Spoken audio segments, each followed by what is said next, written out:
And America has taken a very aggressive, increasingly aggressive stance towards China. I think the underlying reason for the increased hostility towards China now is because the United States has moved to a situation where it thinks China is a threat to its position in the world. And that's what's changed the American attitudes. And so they're exploiting every weakness, that they see. And Hong Kong, clearly because Hong Kong is divided, they see this as an opportunity. The problem is, last year was really, in my view, a public relations disaster for China.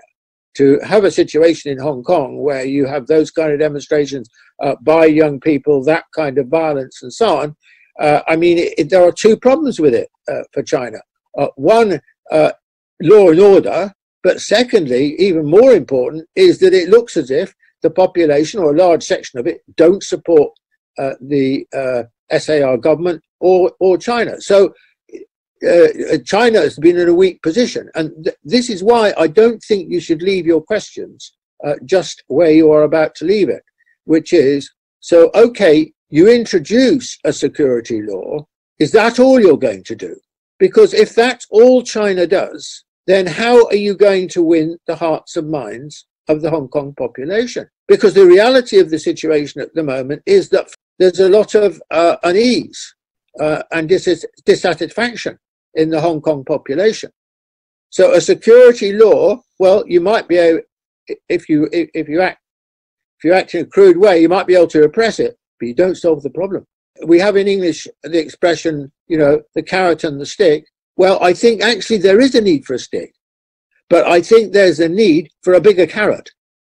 And my view is that the difficulty is that basically there's been not enough reforms in Hong Kong. That broadly speaking, it's still in broad outline rather similar to what it was under the British. So therefore, you still have a colonial economy dominated by the same tycoons with the same levels of inequality of income.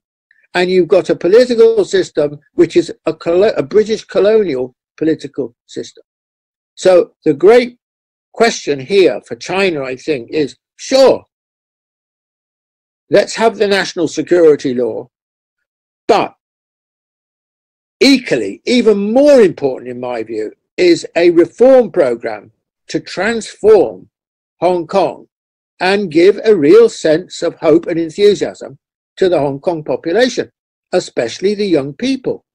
And look how China has done that in China. The great reform program from 1978 led to the most dramatic transformation we've ever seen in human history in terms of economics, in terms of living standards, in terms of the reduction of poverty. Now, Hong Kong's not in the same position today as China was in 1978. So we're not talking about exactly the same thing. But what is needed is a vision like this, which can politically win over those sections of the Hong Kong population who are oppositional or disillusioned or uncertain and so on. And that, I think, is critical.